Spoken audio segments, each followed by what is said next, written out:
boa noite a todos.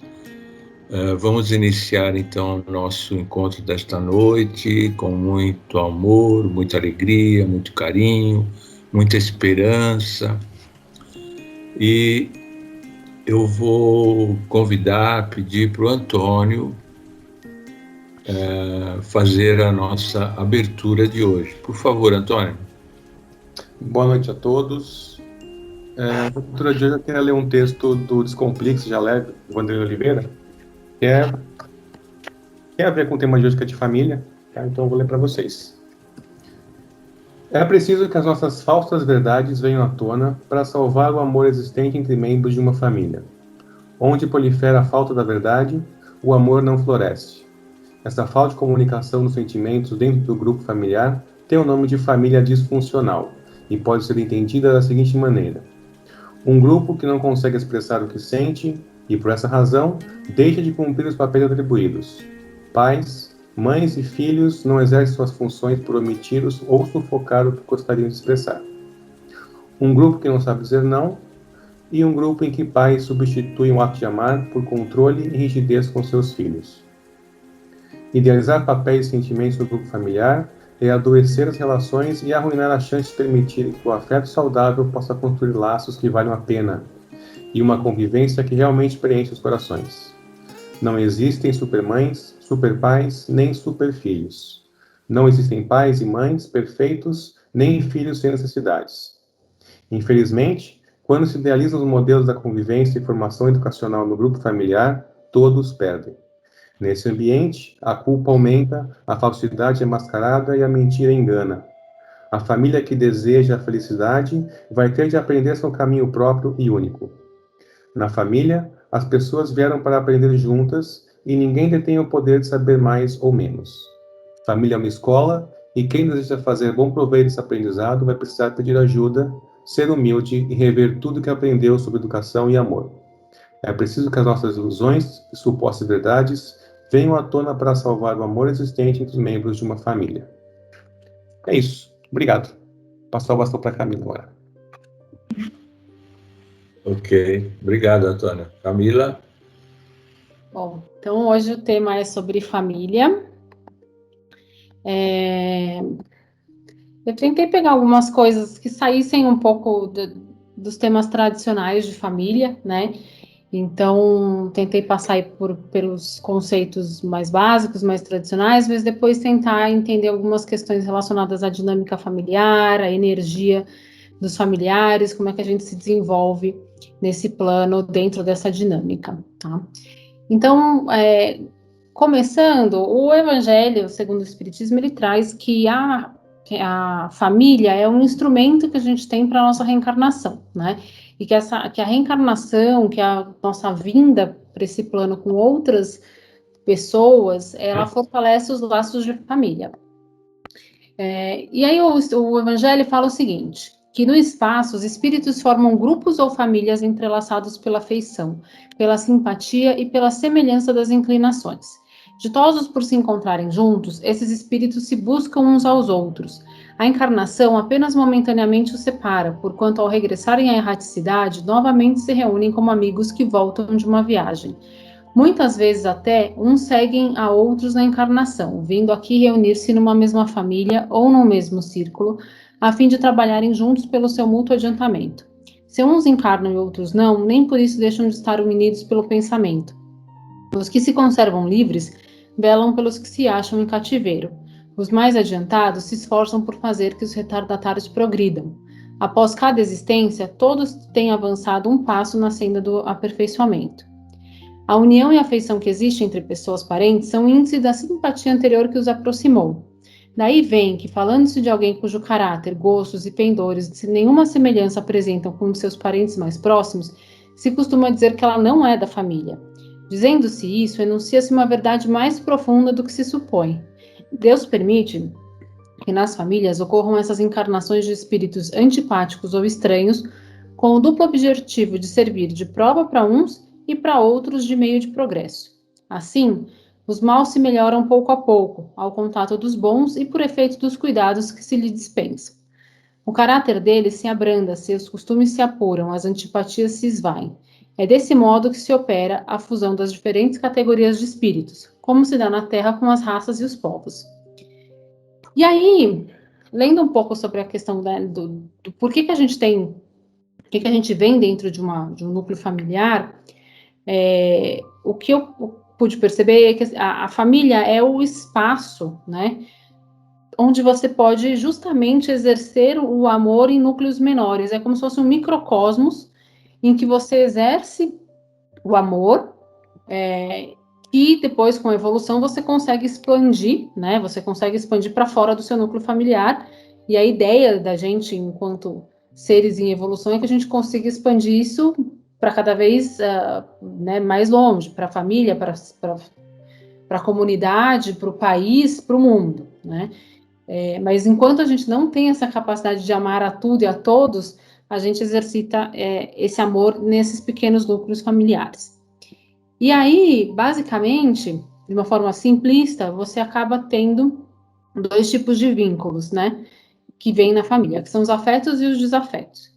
E aí tem um livro que fala sobre todo o processo de gestação, escolha dos pais, dos filhos, que é interessante, que ele fala que os filhos são os espíritos com quem a gente já teve vínculos antes, né? E que a natureza desses vínculos pode ser vínculos de afeto e desafeto. Muitas vezes, as dificuldades vivenciadas por 2 pessoas gerou entre elas um ódio mútuo ou uma ligação fortemente estreitada pelas energias deletérias de sentimentos inferiores. São os vínculos criados pelo desafeto do passado. E aí ele explica que isso cria um elo magnético que vai prender esses 2 indivíduos, né? Não só o amor, mas o ódio também une as pessoas. E é uma união energética que pode ter várias consequências. Então, a reencarnação, ela vai ter uma função que eles chamam de educadora, que vai manter essas 2 pessoas próximas, né?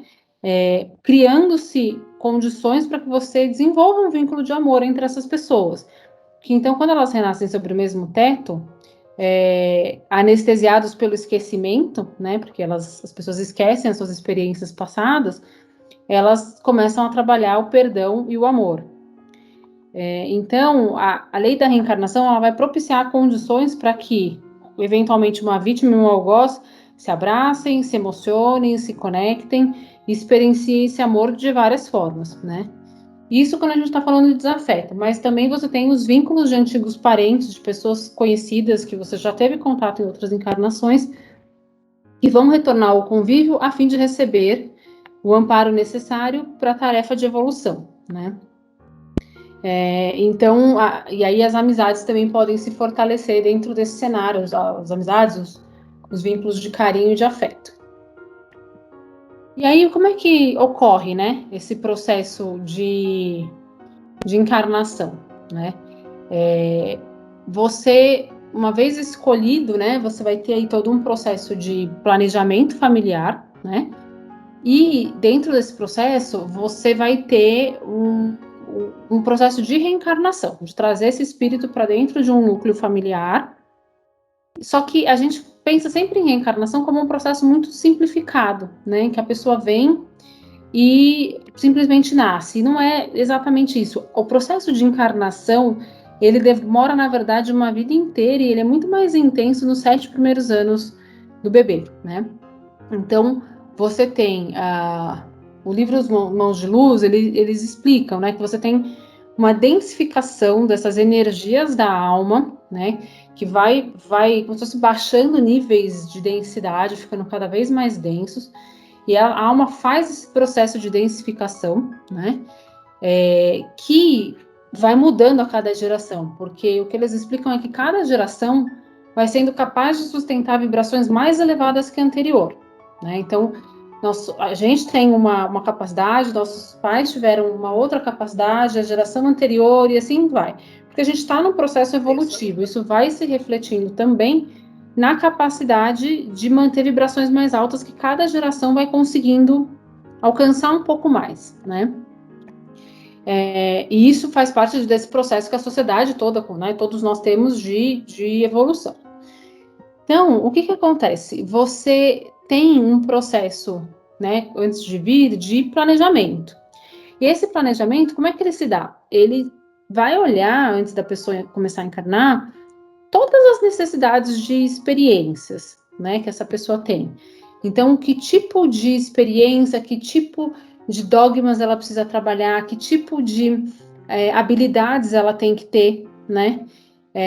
Que tipo de crenças arraigadas e crenças limitadoras ela tem que confrontar para trazer um esclarecimento, né? Porque a ideia é que a gente está aqui como uma escola, né?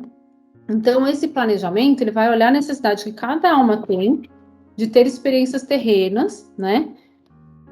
E uma vez feito isso, uma vez feito todo esse planejamento, você começa esse processo de densificação da alma para a encarnação, né? E aí, com esse processo, esse espírito, essa alma vai perdendo a consciência, porque justamente ela não vai manter essa consciência dentro dessa experiência física. E aí, quando você tem a ligação, né, do espírito com o corpo, você tem o que, eu não sabia disso, foi uma informação bem interessante, você tem a formação de algo que chama um útero etérico, que é uma camada de proteção mesmo, né, do bebê, para que ele fique mais conectado com a energia da mãe e não fique tão suscetível às energias externas, que dentro desse processo, né, um processo complexo, então para que o bebê fique menos suscetível, né, a toda essa gama de energias que tem das pessoas, dos ambientes, dos lugares, dos objetos, se cria esse útero etérico, que é uma camada de proteção. E depois que esse espírito perde essa consciência, ele começa a retomar uma consciência de que ele está vindo, mas num outro formato, né? De não uma consciência de tudo que ele passou, de tudo que aconteceu, mas de que ele existe aqui e de que ele está conectado ao corpo. Quando isso acontece é quando começa a ver os primeiros movimentos do feto, né? E esse processo de consolidação, quando o bebê nasce, ele perde esse útero etérico, ele fica suscetível às energias do ambiente, né, das pessoas, ele fica num campo muito mais vulnerável e ele vai consolidando esse processo de encarnação. Ele vai ter isso muito mais forte lá por volta dos 7 anos, né? E depois, numa outra fase também, quando ele começa a ativar a memória espiritual, as tendências, os impulsos, de uma forma mais intensa, vai ser na adolescência, quando ele tiver um despertar mais forte da glândula pineal. Então, esse é um pouco o processo, né? Até interessante que nesse livro eles explicam que é bem importante a gente preservar a criança de alguns ambientes, porque a criança, ela tem os chakras, não tem todas as camadas ainda de proteção, né, dos chakras, ele é um chakra mais exposto. Então, a gente às vezes acha que, né, às vezes a criança fica muito incomodada em algum ambiente, se recolhe com o pai, com a mãe, e às vezes ela está justamente tentando se mesclar na energia do pai e da mãe para ficar mais blindada desse campo externo, né? Então a gente tem que ficar um pouco atento a isso.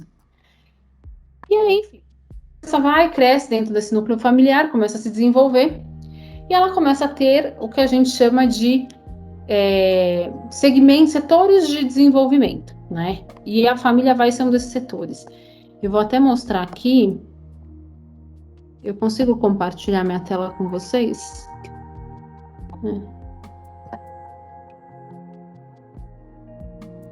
Essa mandala tá nesse livro aqui, A Bússola e o Leme, né, do Haroldo Dutra, e explica um pouquinho os setores de desenvolvimento, né, pessoal, interpessoal e social. Eu vou explicar rapidamente só os que eu acho que fazem sentido para essa apresentação. Basicamente, o que ele explica, né? Que primeiro núcleo de consciência da criança é o setor pessoal, né? Quando o ser humano começa a se entender como uma persona, com suas características, com seus gostos, com toda a sua individualidade, né? Que diferencia ela de outras pessoas. Depois, o ser humano começa a entender que ele tem uma conexão com o corpo, né, dele. Ele é um corpo, enquanto corpo. A criança não sabe que ela é diferente da mãe durante um tempo, né? Depois ela passa a desenvolver a noção de que existe um corpo, o que é muito interessante porque traz esse conceito de individualidade, mas ao mesmo tempo te desampara em relação a não pertencer ao todo, né? Você passa a ser algo destacado desse todo. Tempo, você começa a ter o desenvolvimento da mente, né, dos seus pensamentos, do seu senso crítico, das suas percepções, de tudo que você vivencia e experiencia enquanto ser humano e que está sendo processado pela sua mente. Depois, a próxima esfera no desenvolvimento é a noção do lar, né, que você faz parte de um lar, de uma família, de uma constituição que tem características próprias. E aí, como próximo passo, o setor, que aí já pula para o setor interpessoal, que são os relacionamentos, né? E a família vai ser, como a gente falou no comecinho, o primeiro âmbito de testes de relacionamento, em que você começa a se entender como parte de um ambiente social, e entender o que isso significa, porque você já não pode mais aí colocar o seu querer, né, o seu ego, o seu egoísmo e as suas vontades acima de tudo, porque você passa a ter uma dinâmica relacional mesmo, né, uma dinâmica de pessoas. E aí o que acontece? O que dentro dessa dinâmica com a família, o que isso começa a trazer, que é importante a gente pensar do ponto de vista espiritual, né? Você começa a desenvolver relacionamentos com cargas energéticas, né, com a sua família. E isso vai acontecer fora da família também, mas ali é o primeiro microcosmos de experiência nesse sentido. E você começa a formar cordões energéticos. O que é bem interessante, esse livro da Barbara Brennan, que é o Cura pela Luz Interior, fala muito sobre essa questão desses cordões energéticos, tá? Ela explica que são tubos flexíveis azuis, ocos, e que a gente forma esses tubos com as nossas, primeiramente com os pais, que é o primeiro contato intenso, né, que a criança tem. Vou até mostrar aqui para vocês. Na verdade, ela explica que o primeiro cordão energético que começa a se formar familiar é entre o chakra do coração da pessoa que está encarnando e o chakra da mãe. Então, essa ligação se forma já junto com a concepção, né? Na verdade, até antes, ele explica que essa ligação do espírito com a mãe se forma antes da concepção, e depois vai se desenvolvendo. Com o pai, ela já explica que não tem muito uma certeza de quando isso se forma, mas que muito provavelmente é logo depois da concepção. Então, a criança ela já fica conectada com cordões energéticos com o pai e com a mãe, né? Quando ela nasce também, isso vai os outros cordões vão se formando, ligando os chakras do pai e da mãe, né, com essa criança. Eu vou mostrar aqui para vocês.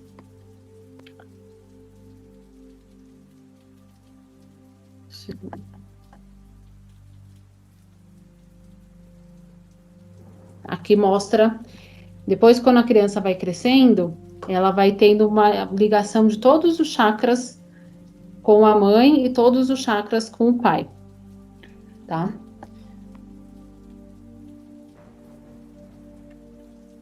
E aí é interessante isso, porque o que eles explicam, né? Que às vezes a dificuldade de engravidar pode estar relacionada, inclusive, a essa dificuldade que o pai e a mãe podem estar tendo de liberar os seus chakras, de criar uma conexão com esse espírito encarnante, né? Isso pode acontecer, isso pode estar relacionado com uma dificuldade de engravidar, né? Por N motivos. Pode ser por um medo inconsciente, pode ser por outras questões, mas pode ser justamente um bloqueio nessa ligação que está impedindo essa conexão. E esses chakras, eles se ligam com um dos pais ou com os criadores, né? Os criadores da primeira infância que a criança tem, e vão continuar pela vida, tá? Acho que tem até ela explica que essas conexões, Elas são tubos translúcidos de coloração azul clara, flexíveis e ocos, pelos quais flui a nossa energia consciência. Então, eles transmitem essa energia que é fluida, tá? Que não é de natureza mental, ela é de natureza emocional. E esse fluxo pode acontecer independentemente da distância entre duas pessoas. Ou seja, a localização física não importa, o espaço-tempo não importa, e também não importa se a pessoa está num corpo físico ou se ela está desencarnada, tá? Quanto mais longo e íntimo for o relacionamento, mais fortes serão as ligações e mais numerosos serão os cordões. Ela explica os tipos de cordões, né? A gente tem vários tipos de cordões que nos ligam as pessoas com quem a gente tem relacionamento familiar ou outras. Então, você tem cordões genéticos, você tem cordões de vidas passadas, você tem cordões originais, ela chama, são todos cordões que representam essas relações, tá? Que era isso. E aí tem uma coisa interessante que eles explicam o seguinte, que você passa a ter uma ligação do seu chakra, do topo da cabeça, com a espiritualidade, né? Do seu chakra básico, que é o mais embaixo, com a terra, e os outros chakras que ficam no meio, os outros 5 chakras, são os chakras que vão fazer as ligações com as pessoas com quem a gente se relaciona, né? Todos esses chakras vão ser acionados nessas relações. E aí, do lado esquerdo, são os chakras que ligam a pessoa à figura materna e a todos os familiares e pessoas do convívio do sexo feminino. E do lado direito são os que ligariam as pessoas do sexo masculino, o pai, os criadores, os familiares e as pessoas que a gente tem qualquer tipo de relação. É muito interessante porque isso tem muito a ver com o que a gente vê em constelação familiar, em outros tipos de estudos espiritualistas, né, que falam da questão da lateralidade direita e esquerda relacionado com questões familiares do feminino e do masculino, né? E aqui é uma informação um pouquinho mais técnica, mas explicando essas ligações desses chakras, tá? E aí, esses cordões, isso é importante, eles vão assumir o caráter do relacionamento. Então, se você tiver um relacionamento tranquilo, sereno, esse cordão vai ter esse aspecto. Se o relacionamento for agressivo e hostil, os cordões vão ser rígidos, vão ser irregulares, porque essa energia consciência vai refletir esse padrão vibratório, tá? Então, é interessante porque eu não sabia, né, que a gente cria esses cordões com todas as pessoas que a gente conhece.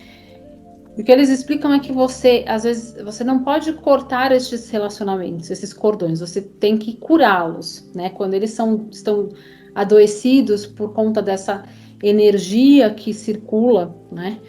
Você tem que curá-los. Então, se a gente for pensar o tanto de gente que a gente conhece, o tanto de familiar que a gente tem, né? Talvez a gente tenha um longo trabalho aí de cura e de acolhimento desses cordões.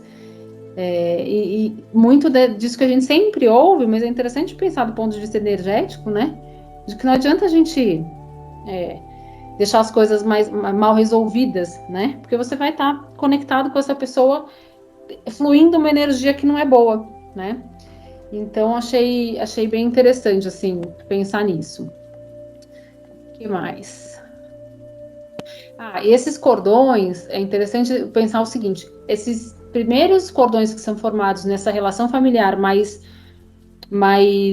íntima de pai, mãe ou dos criadores, né, da primeira infância, eles vão ser como se fossem protótipos dos seus cordões futuros. Eles vão influenciar, né, como que você vai formar cordões energéticos com outras pessoas, do seu trabalho, com seus amigos, com seus parceiros, né, que você tenha. Então, porque essa sua experiência de afeto, né, isso tem muito a ver com psicologia, né, essas suas experiências de afeto definem e moldam muito de como você vai reproduzir outras experiências no futuro, mas isso acontece também do ponto de vista energético. Óbvio que isso pode ser trabalhado, mas é bem interessante pensar que vai ser uma espécie de protótipo aí dos seus próximos cordões relacionais. É interessante também, acho que mais, né, a gente está de pandemia, acho que tem muita gente convivendo mais em casa, né, com crianças, etc. O livro explica que você pode ter cordões relacionais também com pessoas, mas também com objetos, com lugares, com ambientes e tal. Então, na primeira infância, você tem muito daquelas crianças que tem a naninha, tem algum objeto, né, que a criança precisa para dormir, que não consegue ficar sem. E o que eles explicam é que a criança acaba criando um cordão relacional com aquele objeto, né? Às vezes para suprir uma insegurança que ela tenha, por exemplo, ter que dormir sozinha. Aí ela se apega na naninha porque ela precisa dormir sozinha. E quando você arranca esse objeto, você corta de uma forma muito violenta esse canal. Então diz que isso não é bom, né? Óbvio que a criança tem que evoluir para não precisar mais daquele objeto, mas que a criança pode criar um vínculo energético com um objeto, sim. Então você forçá-la a abrir mão daquilo de uma forma muito abrupta pode ter um impacto naquele momento para a criança que não é só psicológico, também é energético. E aí pensando aí nessa questão, né, das energias, uma outra coisa que apareceu bastante nessa pesquisa, e pensando um pouco aí, foi sobre a questão que em todos os materiais que eu pegava aparecia a coisa do honrar pai e mãe, né? Como um pilar aí da questão da família dentro do espiritismo, dentro do cristianismo como um todo. E aí tem algumas coisas muito interessantes sobre a dinâmica dessas relações de pai e mãe vistas pelo espiritismo, né? E aí o que eu achei interessante trazer?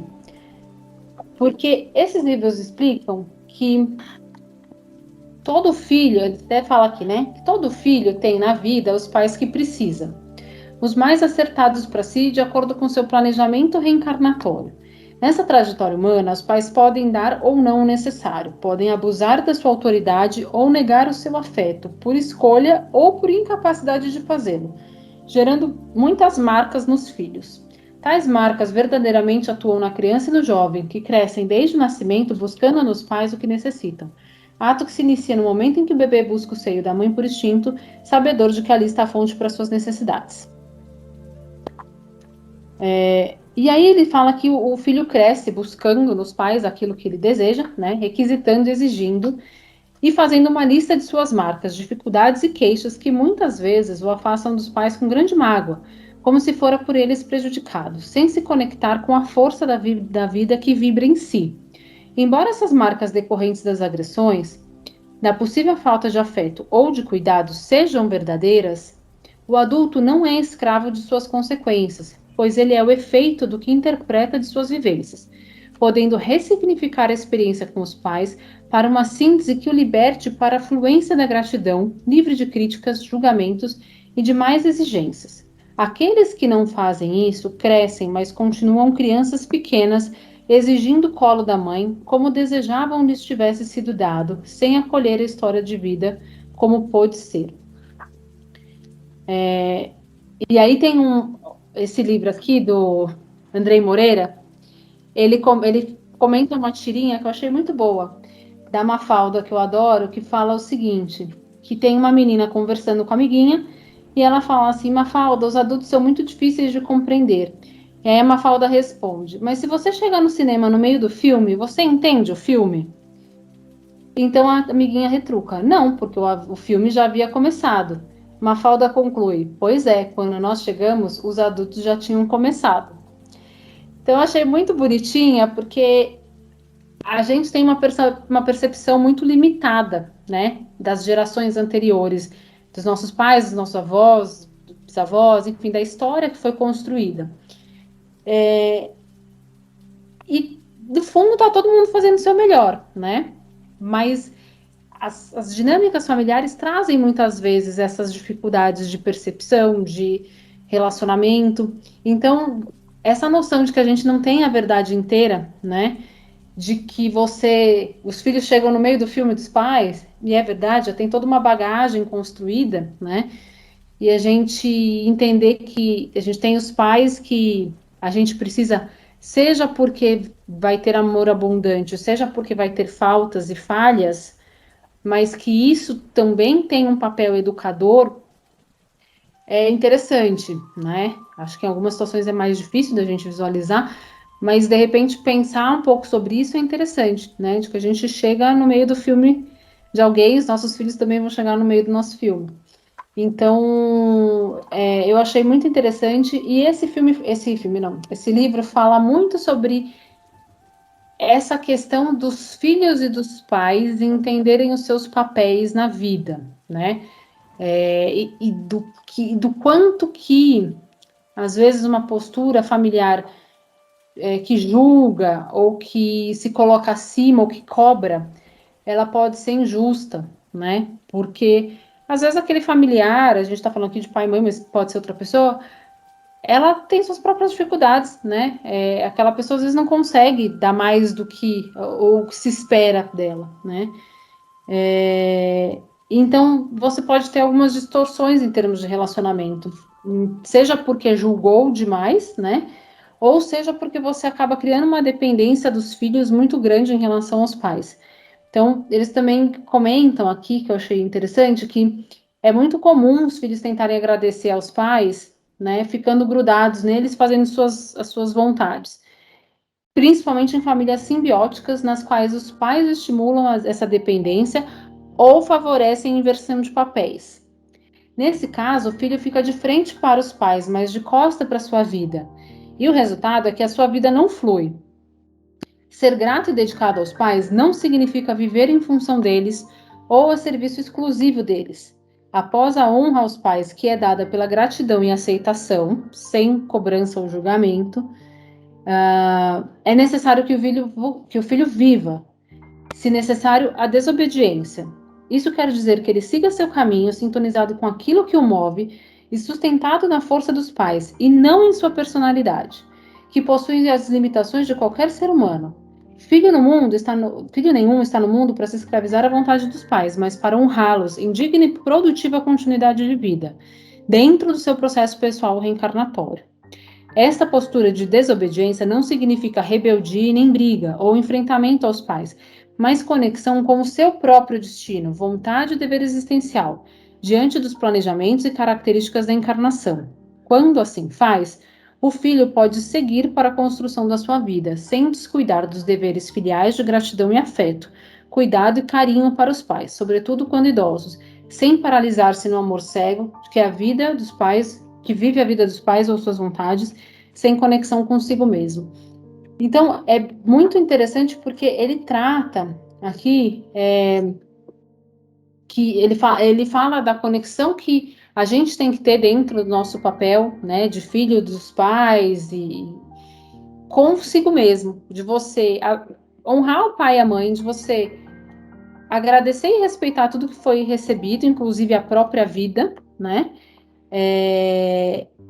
Mas você se conectar com você e o seu papel e com o seu planejamento, né? De você não viver o que o pai quer que você viva, o controle que existe às vezes do ambiente familiar, mas você viver a sua conexão efetivamente com o seu plano e com quem você é, né? E aí eu acho bonito porque esse livro tenta estabelecer uma relação saudável, né? Do quanto você carrega dos seus pais, mas do quanto isso também não pode ser uma projeção do que eles queriam para você. Então, fala que, independente da distância física, geográfica ou espiritual, os pais estão na gente em cada célula. E a gente pode a eles se conectar não só em si mesmo, mas a gente pode se conectar com a gente, mas aos nossos pais, onde quer que eles estejam, pela ligação não local e pela comunhão do pensamento e do sentimento. Então, achei muito, muito poética aí essa ideia, né, da gente honrar pai e mãe, trazendo, agradecendo por tudo que foi dado, né?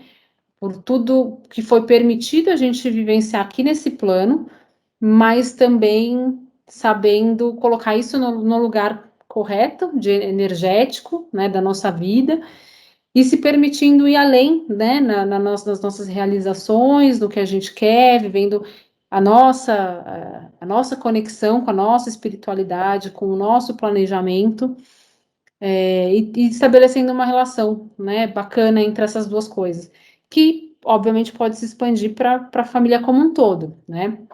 Essa dinâmica também se coloca com todos os familiares. Então, acho que é isso que eu tinha para falar. Espero que tenha sido útil. Obrigado, cara. Muito bom, esclarecedor, aprendemos muito e muito obrigado. E agora, Adriana, vamos trazer aquela boa energia aí para os nossos chakras, né? Por favor, Adriana. Bom, boa noite a todos. Então, realmente uma hora para a gente se centrar e se reequilibrar agora, né? Então, eu peço que vocês se sentem confortavelmente aí na cadeira. Vamos relaxando o nosso corpo, fechando os nossos olhos, soltando o ombro, o pescoço, toda aquela região onde acumula uma certa tensão do dia.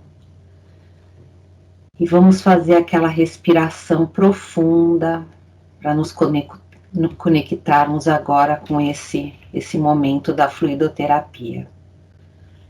Então vamos inspirar, encher o nosso pulmão de ar e expirar. Mais uma vez, inspira, sente o ar entrando pelo seu nariz, passando por todo o seu corpo e expira. Mais uma vez, a última vez, vamos inspirar profundamente e expirar, deixando nossas preocupações de lado, abrindo o nosso coração para receber toda essa energia que o plano espiritual preparou para a gente. Vamos mentalizar Jesus aqui entre nós.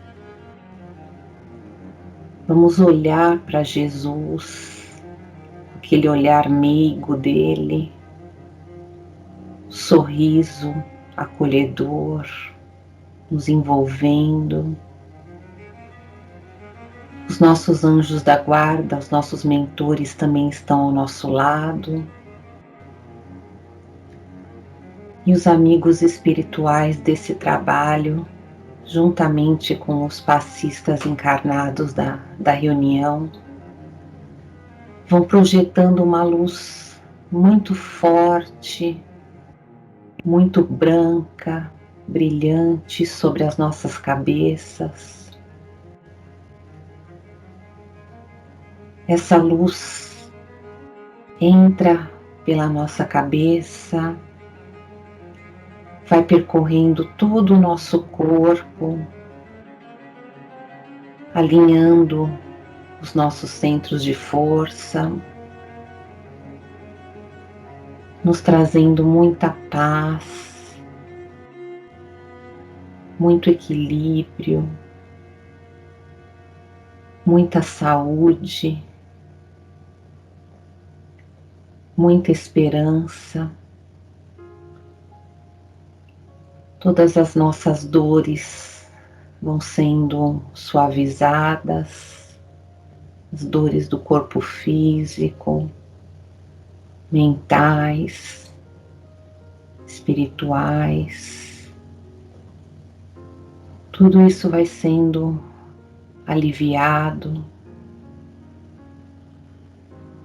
E a gente abre nossa mente para receber as boas intuições que os amigos nos trazem. Esses amigos espirituais também estão nas nossas casas.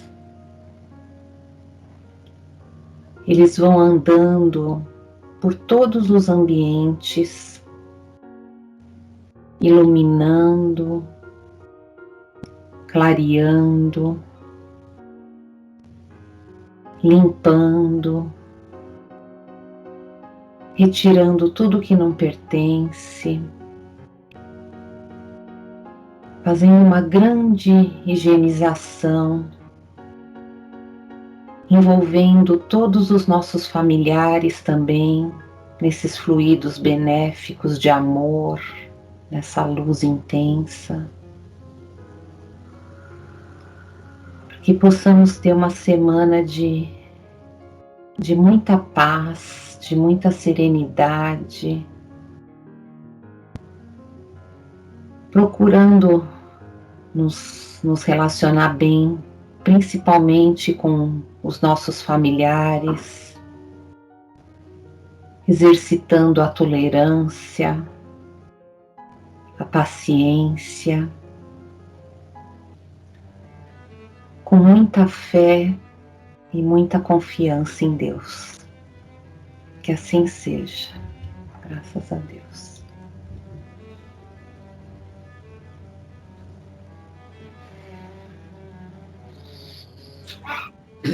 Obrigado, Adriana, por essa energia tão boa, restauradora, que nós vivenciamos nesses momentos. Muito obrigado. E agora Dora vai fazer o nosso encerramento. Por favor, Dora. Tá. Eu vou ler uma pequena mensagem da família. É de autor desconhecido, mas eu gostei bastante.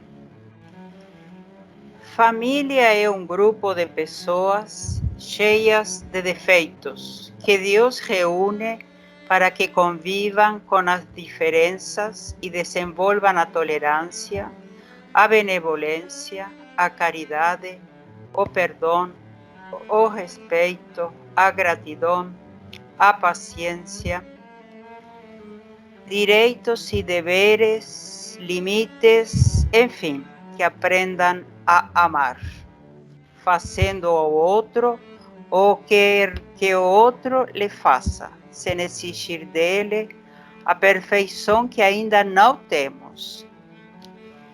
Nós não nascemos onde merecemos, mas onde necessitamos evoluir. Como galhos de uma árvore, todos crescemos em direções diferentes, mas a nossa raiz continua sendo a mesma. É isso. E assim,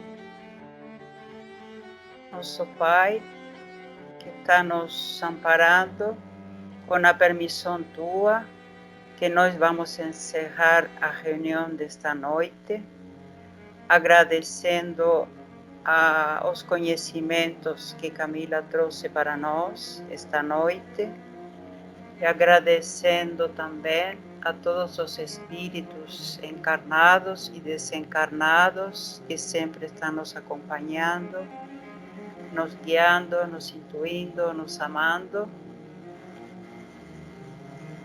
E a todos vocês, muito obrigada, e que tenhamos uma ótima semana, com muita esperança, com muita fé e com muito amor.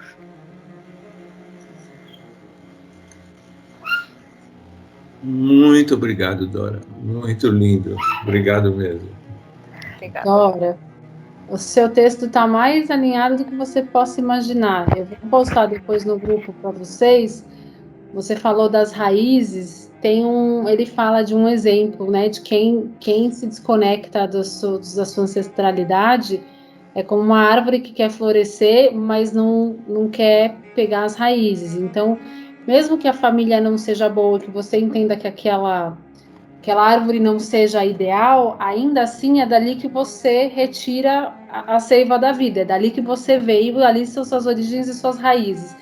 E que só quando você consegue captar essa energia que você consegue florir. E ele explica que o florescer da árvore é um desperdício, né? Porque a árvore não precisa florescer, mas ela floresce quando ela tem toda essa energia para colocar para fora. E que ela só consegue fazer isso quando ela vai na raiz. Então, seria uma analogia com a questão da família.